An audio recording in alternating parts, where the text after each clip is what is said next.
आज मैं आपके लिए लेकर आई हूँ एक बहुत ही टेस्टी से फ्रूट केक या फिर प्लम केक की रेसिपी। इसे बनाने के लिए आज हम ना तो किसी भी अल्कोहल का यूज़ करेंगे, ना ही अंडे का यूज़ करेंगे और ना ही बटर का यूज़ करेंगे। घर पर मौजूद सिंपल से सामान से ही आज हम ये टेस्टी सा केक बनाकर रेडी करेंगे। तो चलिए शुरू करते हैं इसे बनाना। तो प्लम केक में ढेर सारे ड्राई फ्रूट्स डलते हैं, तो इसके लिए मैंने यहाँ पर थोड़े से काजू लिए हैं, थोड़े से बादाम लिए हैं, थोड़ी सी गोल्डन वाली किशमिश ली है और थोड़ी सी ये काली वाली किशमिश ली है। ये जो काजू और बादाम है इसे मैंने मोटा मोटा चॉप कर लिया है। और थोड़ी सी ली है मैंने ये टूटी फ्रूटी। मेरे पास अभी ग्रीन कलर की ही है। अगर आपके पास और भी किसी कलर की टूटी फ्रूटी है तो इसमें आप वो भी ऐड कर सकते हैं। इन ड्राई फ्रूट्स के अलावा अगर आपको कोई और भी ड्राई फ्रूट पसंद है तो वो भी आप इसमें यूज़ कर सकते हैं। और अगर इनमें से कोई ड्राई फ्रूट आपके पास नहीं है तो आप उसे स्किप भी कर सकते हैं। अब मैंने लिया है आधा कप ऑरेंज जूस। मैंने अभी टेट्रा पैक वाला ऑरेंज जूस यूज़ किया है। आप अगर फ्रेश ऑरेंज जूस यूज़ करना चाहें तो आप उसका भी यूज़ कर सकते हैं। अब इस ऑरेंज जूस के अंदर हम अपने ये जो सारे ड्राई फ्रूट्स हमने लिए हैं उन्हें करीबन 1 से 2 घंटे के लिए हमें सोक करके रखना है। तो ये जो सारे ड्राई फ्रूट्स हैं हम इस ऑरेंज जूस के अंदर मिक्स कर देंगे। अगर आपके पास टाइम हो तो आप 1 से 2 घंटे से ज़्यादा भी इन ड्राई फ्रूट्स को सोक करके रख सकते हैं। और चाहे तो ओवरनाइट आप इन्हें सोक करके रख सकते हैं। जितनी देर आप इन्हें सोक करेंगे उतना ही रिज़ल्ट अच्छा आएगा। अभी हम इसे इंस्टेंट बना रहे हैं इसलिए मैं इसे केवल 1 घंटे के लिए इस तरह से सोक करके रखूँगी। तो अच्छे से सारे ड्राई फ्रूट्स को हम इस ऑरेंज जूस के अंदर मिक्स कर देंगे। और ये जो बाउल है इसके ऊपर ढक्कन लगाकर 1 घंटे के लिए साइड में रख देंगे। अब इसके बाद हम एक पैन लेंगे और इस पैन के अंदर हम डाल देंगे 1/3 कप चीनी। इस चीनी से हमें कैरेमल तैयार करना है। तो कैरेमल बनाने के लिए हमें इसे मीडियम फ्लेम के ऊपर बिना पानी डाले इस तरह से मेल्ट होने देना है। जैसे ही हमारी ये जो चीनी है वो मेल्ट हो जाएगी उसके बाद इस तरह से हमें इसे लगातार चलाते रहना है और इसका एक कैरेमल बना के हमें तैयार करना है। ये देखिए, आपको इसका जो कलर है वो हल्का हल्का गोल्डन ब्राउन होते हुए दिख रहा है। ये जो कैरेमल है इसे हमें ओवर कुक नहीं करना है, मतलब कि इसमें जब एक अच्छा सा गोल्डन ब्राउन कलर आ जाए उतना ही हमें इसे कुक करना है। अगर आप इसे ओवर कुक कर देंगे तो केक में इसका टेस्ट हल्का सा कड़वा आने लगेगा, इसलिए बिल्कुल भी इसे ओवर कुक नहीं करना है। तो ये देखिए, इसमें हमारे एक बहुत ही अच्छा सा गोल्डन सा कलर आ चुका है। तो अब मैंने गैस की फ्लेम को बंद कर दिया है और अब हम इसमें डाल देंगे 1/3 कप पानी। लेकिन ध्यान रखिए, ये अभी बहुत ज़्यादा गर्म होता है इसलिए पानी डालते वक्त गैस की फ्लेम को ज़रूर से बंद कर दें। अब इसे एक बार अच्छे से मिक्स कर लें। इसके बाद गैस की फ्लेम को हम वापस चालू कर देंगे और इसके बाद में ये जो कैरेमल है और पानी है दोनों आपस में अच्छे से मिक्स हो जाए उतना ही हमें इसे कुक करना है और उसके बाद में गैस की फ्लेम को वापस बंद कर देना है। अब इस तैयार कैरेमल को भी हम थोड़ी देर के लिए साइड में रख देंगे ताकि ये बिल्कुल ठंडा हो जाए। अब अगर आपके पास केक टिन रखा है तो आप ये जो केक है उसमें भी बेक कर सकते हैं। और अगर आपके पास केक टिन नहीं है तो आप इस तरह के घर में मौजूद किसी भी टिफ़िन या फिर डब्बे का यूज़ कर सकते हैं। इसे लाइन करने के लिए वैसे तो बटर पेपर का यूज़ किया जाता है और अगर आपके पास बटर पेपर नहीं है तो इस तरह की जो A4 साइज शीट होती है उसका यूज़ कर सकते हैं। मैंने भी ये देखिए A4 साइज शीट में से इस तरह का एक सर्कल काट लिया है और कुछ इस तरह की लंबी लंबी स्ट्रिप्स काट ली है। अब सबसे पहले हमें ऑयल से ये जो हमने टिफ़िन लिया है इसे अच्छे से ग्रीस करना है। चारों तरफ से अच्छे से इसे ऑयल से ग्रीस करना है। और जो ऑयल हम यूज़ कर रहे हैं वो रिफाइंड ऑयल का यूज़ कर रहे हैं। केक बनाते समय किसी भी स्ट्रॉन्ग फ्लेवर वाले ऑयल का यूज़ आपको नहीं करना है। और ये जो हमारी A4 साइज शीट है ये भी बिल्कुल बटर पेपर की तरह वर्क करे, तो इसके लिए इसे भी अच्छे से ऑयल से इस तरह से ग्रीस करना बहुत ही ज़रूरी है। तभी हमारा जो केक है वो अच्छे से डीमोल्ड हो पाएगा। तो ये देखिए, ये मैंने इस सर्कल को इस तरह से अच्छे से ऑयल से ग्रीस कर लिया है। और इसी तरह से ये जो स्ट्रिप्स है इसे भी मैं पहले दोनों तरफ से अच्छे से ऑयल से ग्रीस कर लूँगी। ये देखिए, मैंने इसे ऑयल से अच्छे से ग्रीस कर लिया है। अब ये जो स्ट्रिप्स है इसे हम कुछ इस तरह से अपने इस टिफ़िन में सेट कर देंगे। अब एक मिक्सिंग बोल के अंदर हम लेंगे आधा कप पिसी हुई चीनी और इसमें हम डाल देंगे 1/3 कप रिफाइंड ऑयल। अब ये जो ऑयल और चीनी है इसे हमें अच्छे से मिक्स करना है। तो एक विस्क की मदद से हम इसे इस तरह से विस्क करना चालू करेंगे और जब तक ये जो शुगर है वो अच्छे से मेल्ट ना हो जाए और ये जो सारा मिक्सचर है वो बहुत ही क्रीमी सा थोड़ा सा लाइट सा ना हो जाए, तब तक हमें इसे इस तरह से लगातार फेंटना है। और जब हमारे ये मिक्सचर अच्छे से क्रीमी सा हो जाए तब इसके बाद में जो हमने कैरेमल बनाया था वो भी मैं इसके अंदर डाल दूँगी। और कैरेमल डालने के बाद में भी इसे हम अच्छे से इसके साथ में मिक्स कर देंगे। अगर आपने पहले कभी भी प्लम केक नहीं बनाया है तो भी अगर मैं जिस तरह से आपको बता रही हूँ उस तरह से आप ये प्लम केक बनाएंगे तो पहली बार में ही आपका जो प्लम केक है वो बिल्कुल परफेक्ट बनेगा।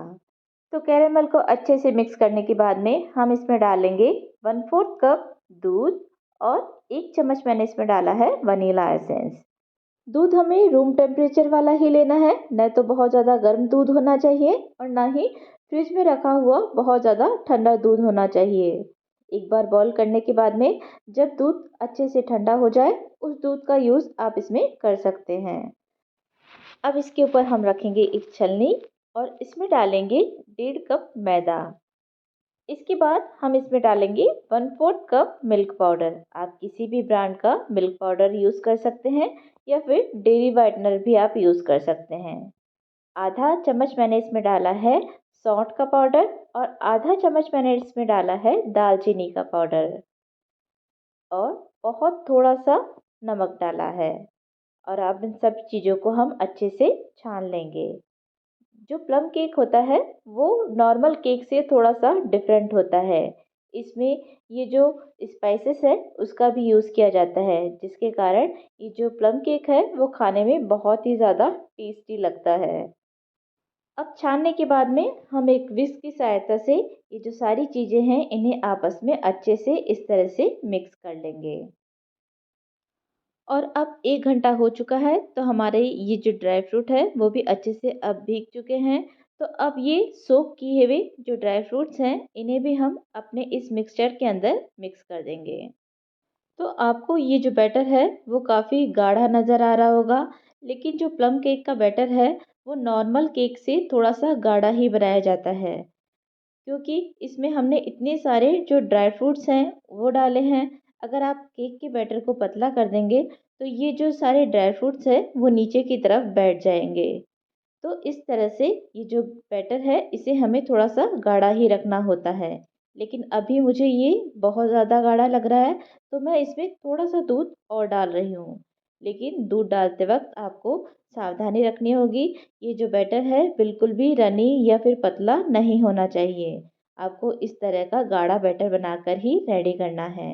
और जब सारी चीज़ें आपस में अच्छे से मिक्स हो जाए तब इसके बाद में मैंने इसमें डाला है 1.5 चम्मच बेकिंग पाउडर और 1/4 चम्मच मैंने इसमें डाला है बेकिंग सोडा।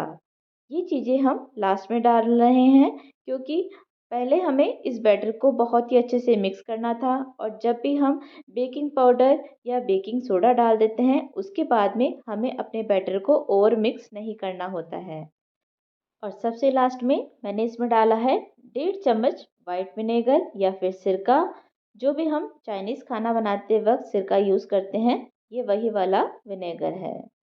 तो विनेगर डालने के बाद में एक बार अच्छे से इसे मिक्स कर लेना है ताकि जो विनेगर है वो पूरे बैटर में अच्छे से मिक्स हो जाए। विनेगर डालते ही आप देखेंगे कि हमारा जो बैटर है वो बहुत ही लाइट सा हो गया है। तो बस अब ये जो हमारा केक का बैटर है वो बिल्कुल रेडी है। तो इस बैटर को हमने जो टिफ़िन तैयार करके रख रखा है बटर पेपर से लाइन करके उसमें हम इस बैटर को इस तरह से ट्रांसफ़र कर देंगे। आज मैं इसे अवन में बेक करने वाली हूँ तो अवन को मैंने पहले ही 180 डिग्री के ऊपर प्रीहीट करके रखा है। अगर आपके पास अवन नहीं है तो आप किसी भी भारी तले के बर्तन में या फिर कुकर में भी इसे बेक कर सकते हैं। बैटर डालने के बाद में इसे एक बार अच्छे से टैप कर लेंगे ताकि किसी भी तरह के एयर पॉकेट्स इसमें ना रहें। अब वापस से ऊपर से हम इसके ऊपर ड्राई फ्रूट डालते हुए इसे अच्छे से गार्निश कर लेंगे। तो मैंने इसके ऊपर थोड़ी सी चॉप किए हुए बादाम डाले हैं, थोड़े से इसके ऊपर मैं काजू डाल रही हूँ। आप अपनी पसंद के अनुसार इसे इस तरह से डेकोरेट कर सकते हैं।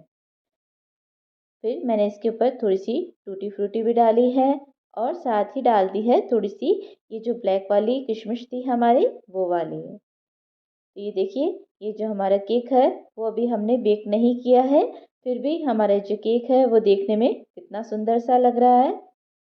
तो चलिए अब इसे बेक कर लेते हैं। तो मैंने इसे प्री हीटेड अवन के अंदर रख दिया है। जो ये प्लम केक होता है, इसको बेकिंग में भी नॉर्मल केक की अपेक्षा थोड़ा सा ज़्यादा टाइम लगता है। तो मैंने अभी 45 मिनट पे इसका जो टाइमर है वो लगा दिया है। 45 मिनट बाद मैंने इसे चेक किया था, तो ये जो केक है वो अंदर से थोड़ा सा कच्चा था। तो मैंने इसे 15 मिनट के लिए और बेक कर लिया था।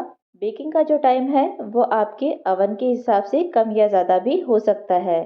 और अगर आप कुकर या फिर कढ़ाई में बेक कर रहे हैं तो ये जो टाइम है वो थोड़ा सा और ज़्यादा हो सकता है। तो ये देखिए, हमने अपना केक निकाल लिया है और आप देख पा रहे होंगे कि हमारा जो केक है वो कितना अच्छा बनकर तैयार हुआ है, कितना ज़्यादा ये फूला है। जितना हमने इसमें बैटर डाला था उसका जस्ट डबल ये हमारा जो केक है वो फूल कर रेडी हो चुका है। और मैं इसमें आपको ये टूथपिक डाल के भी दिखा रही हूँ। ये देखिए, हमारी टूथपिक बिल्कुल साफ आई है, इसका मतलब अंदर तक हमारे जो केक है वो बहुत ही अच्छे से कुक हो चुका है। देखने में आप देख पा रहे होंगे कि कितना टेस्टी हमारा ये जो केक है वो लग रहा है। तो जब ये ठंडा हो जाएगा तब हम इसे डीमोल्ड करेंगे। तो अब हमारा ये जो केक है वो अच्छे से ठंडा हो चुका है, तो मैंने इसे डीमोल्ड कर लिया है। और अब ये जो बटर पेपर है इसे हटाकर मैं आपको ये जो केक है इसका टेक्सचर बताती हूँ। ये देखिए कितना परफेक्ट हमारा ये जो केक है वो बनकर रेडी हुआ है। जो प्लम केक होते हैं वो इसी तरह से थोड़ी सी हाइट में ही पसंद किए जाते हैं। ये देखिए कितना जालीदार, कितना मॉइस्ट हमारा ये जो केक है वो बनकर रेडी हुआ है।